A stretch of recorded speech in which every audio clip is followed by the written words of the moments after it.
What's up, guys? I am back. I'm done lagging it. We are in the holidays, so one reason why I haven't been posting nothing, because I've been buying gifts and whatnot. But today, let me flip the camera real quick. But we have another install today. So today's install is finally gonna be a cold air intake. I just got it in like a few hours ago from Rough Country. This, unfortunately, is not a sponsored video, so damn, all my cameras are dirty. Alright, so this unfortunately is not a sponsored video, but I'll show you guys what's in the box. So right now, open up this thing. This is big air filter. It is pretty big though. Air filter. This is like some sort of coupling for the air filter. Not sure how exactly. I already opened it, as you can see. This is like a heat shield. Put that right there for now. The tube. Oh, and then one thing. Although you do see like 2 grommets right here, it's only this one that's like fully through. The other one, which is this one, is sealed. So yeah, 21. They provide with the hose, which is actually pretty sturdy. It's like good quality. This from the YouTube video I saw, I think this goes on top of the heat shield some way. Forgot exactly how, but goes in there. You have some clamps. You need these. These are like rubber hoses. You get some hardware and these 2 brackets. I'm ashy as fuck. But yeah, so right now these are the instructions. I'm gonna just glance over them really quick and then start getting to business. Shit. Alright guys, so as always need a little tool set. From here, this is really simple. Since I don't have a helping hand, I'm not gonna show you guys the process, but just tell you, you're gonna pop this engine cover off. You're gonna remove that one right there. It's a flathead. Just loosen that up, loosen this up, and loosen this one up as well. And you're gonna unplug this. From there, I think there might be like screws or something, but if anything pops up, I'll obviously show you guys. But for right now, just loosen up these clamps and it should pop right out. Alright, so let me show you guys.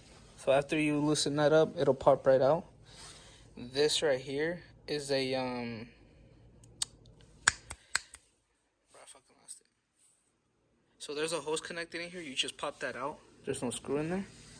So usually this part will sit like this on top of the engine bay, and then it goes connected to this right here, to the box. So once this is out, just make sure to unplug this. It's like the air vent hose, a vacuum hose, I think. And then you're left with the box. You will need this mass airflow sensor, but this box, once you take the hose off, this will pop just right out. Just like pull it up.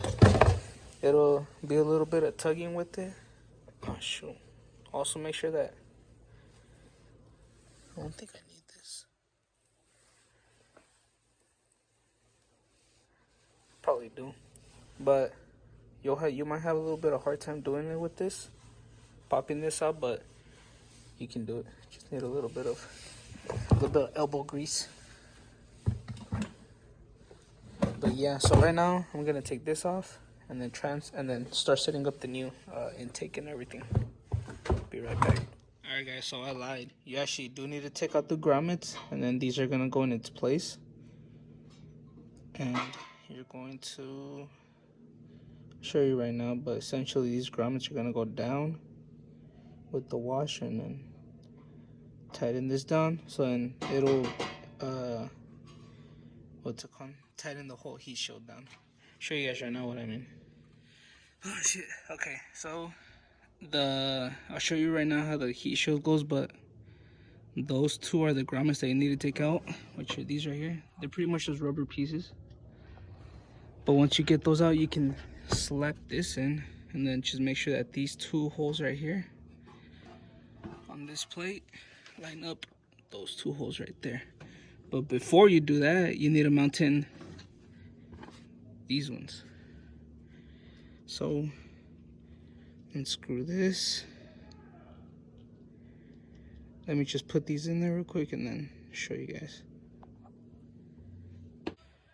Alright guys, so now I installed the grommets, bolted this down. This whole heat shield is down pretty snug. I feel like it's a tiny bit wobbly, but maybe when I finish connecting all this stuff, it'll be sturdier. But yeah, so then you get one of the brackets. You'll have two different sizes. I use the biggest one, and pretty much just bolt it from here. And then there's already a pre-drilled hole here, so I just do that. And then now I started connecting everything.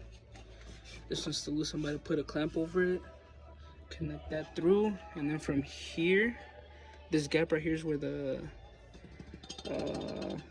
mass airflow sensor goes. So I'll finish tightening this up right here, this pipe, and then I'll go into this. Alright guys, so it's the next day. I forgot to show you guys what I did to finish up. So all the clamps that you'll need, they'll come in with the cold air intake. So where I left off was right here. Once you put in the mass airflow sensor, there's gonna be an arrow marking. You always want the arrow in, shooting in, because it'll suck in air like a vacuum, and then all the air is traveling towards inside the engine. So it's like just little details that you need to keep in mind. So always the arrow's gonna have to point inside towards the engine. This is the last rubber piece. Like I said, all the clamps are provided. And then the air hose, this vacuum line right here, it did not come with this clamp. I had to install it. So pretty much when you disconnect it from the stock one, you pull it out to the side, it'll pop right out, and then just follow the vacuum line and it'll go pretty much like straight in, like around right there. You just pull it out. I didn't put a clamp on the inside part, I only did on this side. They do give you a little bit of extra slack just so you cut it to the right length. I cut it a little too short, but I still made it work. For the install, like, it's pretty easy. But yeah, the install was easy. My camera's still dirty, what the hell? But yeah, as I was saying, that install was easy. It'll take you like about an hour. There is like a lot of like, I don't know, I guess like theories, like if cold air intakes add horsepower and all that stuff. To me, I don't know. I mean, there's always a bunch of YouTube videos. Some people saying there is, some people saying there isn't, which is why I went with the Rough Country one, just because it was fairly cheaper than like the high-end ones. This one ran me about 130. Apart from that, on their website it says that I think it was like better throttle response. The truck, I mean, I've had it for a couple months with this heavy set of wheels. I did kind of feel like a little bit more of like a kick from a stop, but like I said, nothing crazy, and I think that's just because of my heavier setup on the wheels and tires that I have.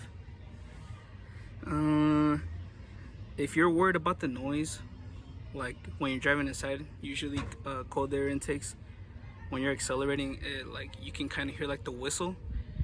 I have a muffler delete on the truck right now, so maybe that's why I can't hear it, but it does sound pretty subtle. I'm just trying to run down the list, probably towards like the more like popular questions. But yeah, I mean, $130, everything comes included, all the hardware, all the clamps you need. I mean, yeah, that's pretty much it. The reason why I went with one of those was not for horsepower gains, really. If not, I would have gone maybe with like a K&N or like a Volant one. But I just want the engine to run more efficient, because I know that with that super big air intake, with that stock one, I threw it away. But I mean, it's just way bigger. You know, I mean, people have done cold air intakes on the 4.8s and 5.3s. You see how big that thing is, and it looks like super big, unnecessary stuff. I did clear up a little bit more space, nothing crazy. But yeah, I mean, I just want the engine to run more efficient, which is why I also got long tube headers. I won't be installing those. I will be taking those to a shop just because for those people who have done header bolts, some people get lucky and not break any, and then if you do, well, then that's like a whole nother, you know, issue. I did get a pretty good price for them to install them and everything. I'll probably do a review on that brand specifically in another video, just because every time I go to a shop, I always get held back by I need to buy extra parts. So, you know, I don't want to deal with that refund process, so that's why I'm just going with it right now, just to get it over with. But yeah, I mean, as far as cold air intakes go, that install was pretty easy from Rough Country. This wasn't like a sponsored video or anything like that. I did watch somebody else's YouTube video though. He did gain like 2 miles per gallon, if that's any of your guys' interest. I mean, I've been driving it for maybe a day or so. Right now my average is 12.4, and it's still the same, so I don't know if I'm gonna see a change in that. Doesn't really matter to me. Like I said, I'm looking for more, just less restrictions on the engine. But yeah, I mean, that's pretty much it for this video. Nothing really crazy. Stay tuned. Thank you guys for watching. I'll try and stop lagging, but you know, it's the holiday, so it's the family time. So yeah, thank you guys for watching. Please like, subscribe, you know, comment, all that stuff, and I will link that cold air intake down below.